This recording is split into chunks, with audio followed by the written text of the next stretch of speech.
Begrudgingly, I got 2 days out at Friedrich Park.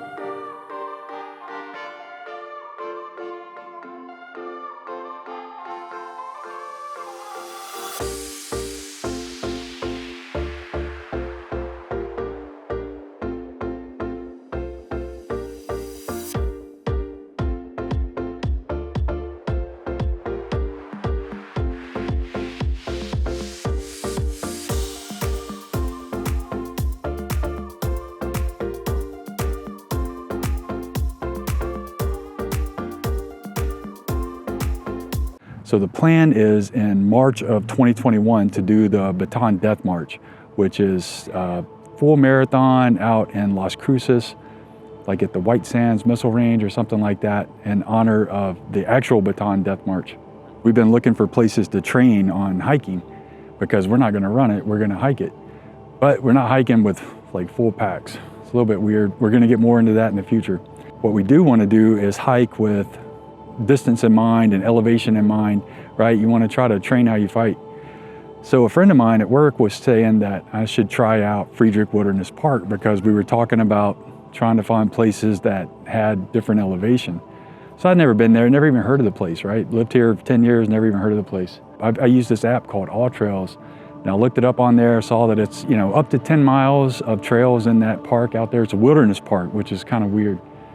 So I decided on the main trail and the Restoration Way trail. Friedrich Wilderness Park is like right on the west side of I-10 and 1604. The plan was I'll go out to the park, I'll film like my first reactions of the park and just kind of go through it, and see if it's gonna meet our criteria for, training for the Baton Death March. I get out there and I'm realizing like, wow, this place is absolutely packed.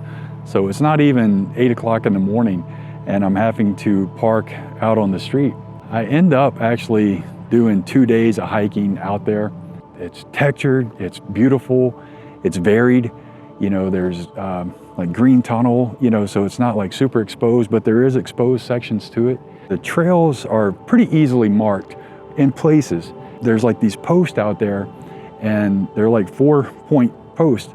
And if you don't walk all the way around there, it's real easy to get on the wrong trail, right? Especially if you're a noob and have never been out there before and you don't know where you're going. They have maps set up out there along the trail, but they got this like QR code that you can use to go and scan that and it'll kind of tell you where you are. So yeah, day one, man, I got out there, I did the clockwise loop. Man, it was fascinating to be out there and to see the different terrain. The elevation out there is wild. Like I saw it on a map, read that, hey, there's a lot of elevation out here. There's some wilderness and backcountry elements to this park, but I'm like, man, whatever. We're still in San Antonio, man. Like how bad could it be? Got a spider web on me. But what struck me was like, you could be walking a certain way and just like stop to do something or stop to look at something and realize like, man, there's this whole vista view behind you that you had no idea it was there. And that's kind of like what you just came through. And I get to this freaking like crazy climb, right? And I guess I'm at the top of it. So I'm coming down and I'm like, man, this is like crazy steep. So I get all the way down and I get to the bottom and there's a guy I pass, he's coming up. And he tells me like kind of jokingly, oh man, you're going the easy way. So I was like, man, why do you have to say that? Right? So this is why women live longer than men. So I was like, man, all right, whatever. I'm gonna go back up the hard way. I gotta at least try it.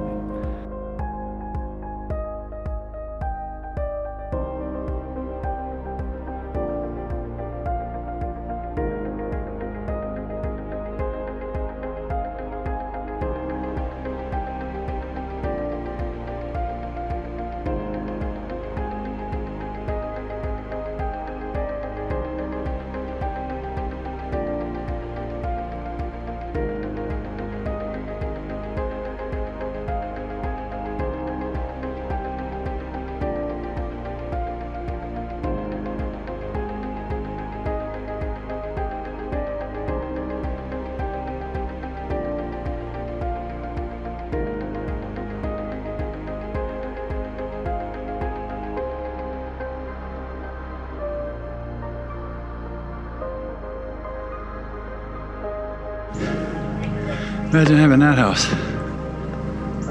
at that. Yeah, look down on all the peons up there.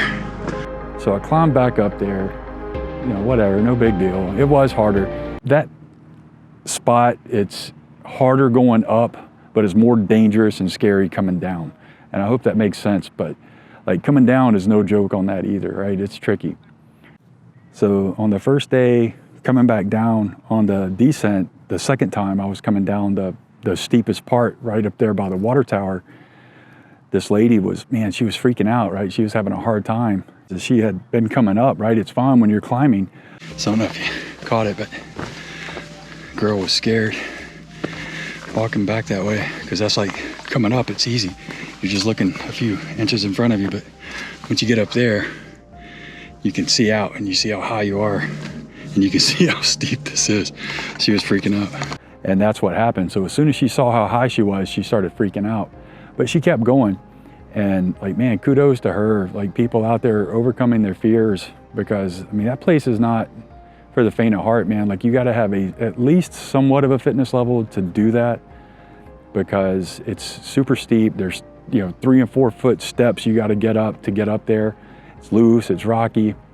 I'm trying to leave, and man, there's like, I got turned around time and time again. I'm ready to be done, right? This is like 5-6 miles into this thing. It's getting late. Like, this thing should have probably taken 2 hours hiking, maybe a little bit longer than that, but I was stopping, filming, exploring, things like that. So it was taking me like 4 hours. Ooh, look at that.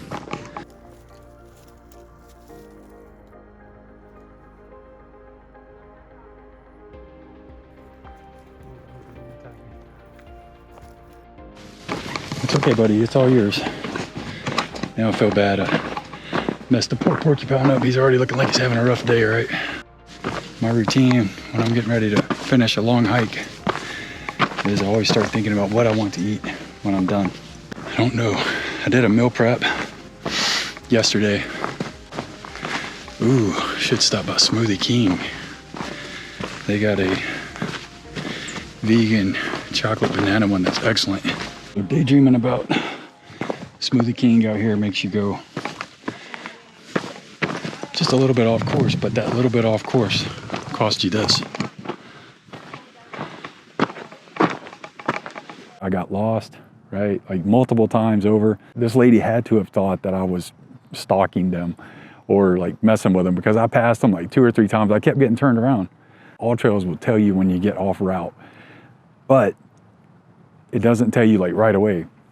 And for whatever reason, that first day, it was taking, you know, 5 to 10 minutes of walking before it would tell me I was off trail. So man, like I must have hiked like an extra half a mile at least that day, just because I was getting so turned around. So like the Vista Loop Trail, his arrow's pointing that way, it goes that way. Restoration Way Trail goes that way. But like where these get confusing is when there's like 3 different trails. And see, what you should do is walk around these posts and read where each one of them goes, and then go the way you need to go. And there's other parts out there that, so you'll be on like the Restoration Trail, and then all of a sudden you're on another trail for a little bit, and then you're back on the Restoration Trail. So it's a little bit confusing on the clockwise loop. Not to get too into it, rule number 1, review your footage before you leave. Make sure you got the shot, right? So I come back the next day, and my thought process was, okay, I did the clockwise loop the day before. I'm gonna do the counterclockwise loop today. I got off trail once on there, but that was I was kind of following a crowd and screwing my cameras and things like that. So, and that one wasn't long. Like, sure enough, all trails kicked in within 2 minutes, told me I was off trail. I came back and, you know, proceeded on the right path. So day 2, the counterclockwise loop was definitely a little bit easier. I think, not easier as far as in like terms of difficulty as in doing the loop. I think it's easier in terms of navigation wise. All of the hard stuff is right in the beginning. It's not easy. There's still a lot of steep climbs and descents and, you know, like roller coaster style terrain out there. For me, if I go back, I would definitely do the counterclockwise loop again. The second day I was pretty sore. I woke up, my left foot was hurting. I didn't sleep real well. Like my neck was hurting, I guess from having the pack on for, 3 or 4 hours during the day. So my neck was hurting, still hurting. And my left foot was really sore. I've been having issues with the right foot, but the left foot, man, like the plantar fascia area is really sore. And it actually was doing okay on the hike, and I stepped on a root and it kind of flared it up, but it was still okay. It's still a little bit sore right now, but I'll just kind of chill on it the next couple of days and let it rest up. And I just kept focusing on that Smoothie King, especially that first day where, I was like, man, I got lost. I was getting frustrated, getting irritated. This was before I even realized all my footage was jacked up. So I just focused on the Smoothie King, got my Smoothie King, went home, and was happy until I started reviewing footage. So the Restoration Trail is a conservation effort back there. So they're trying to help a couple of endangered species here. And that trail, like, it's really cool that trail is there, but you can't really go off of the trail much because they're trying to reintroduce wildflowers, birds, and some other indigenous life forms out there, right?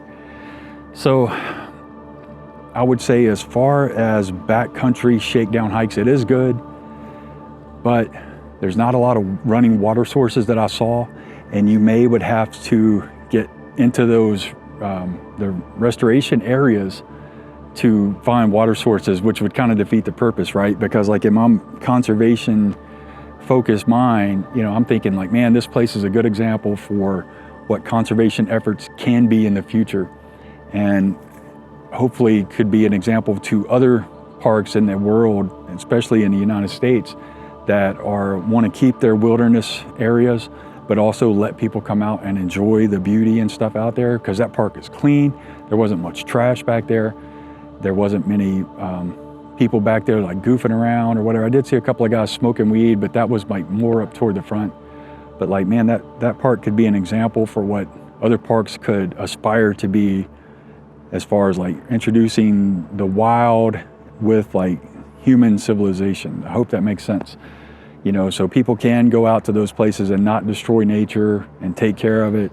And as long as we as visitors do our part, hopefully the cities and the states and, the parks and recreation people and parks departments, will keep doing their job and allowing us out there. So final thoughts on Friedrich Wilderness Park. Running is great. I saw a lot of endurance runners out there. I don't know like what they were training for. I didn't ask them, but there's a lot of runners out there. There's a lot of people that are, just day walking and day packing. Yeah, I think I was the only vlogger I saw out there. Probably a good thing, right? You can get messed up in a good way out there. That park is serious business. Yeah, man, hey, thank you so much for watching. I hope you get out there and explore this park. I was glad I was able to go. I was glad I was able to go back a second time, even though I didn't want to. I wanted to be doing other things. So begrudgingly, I got, 2 days out at Friedrich Park.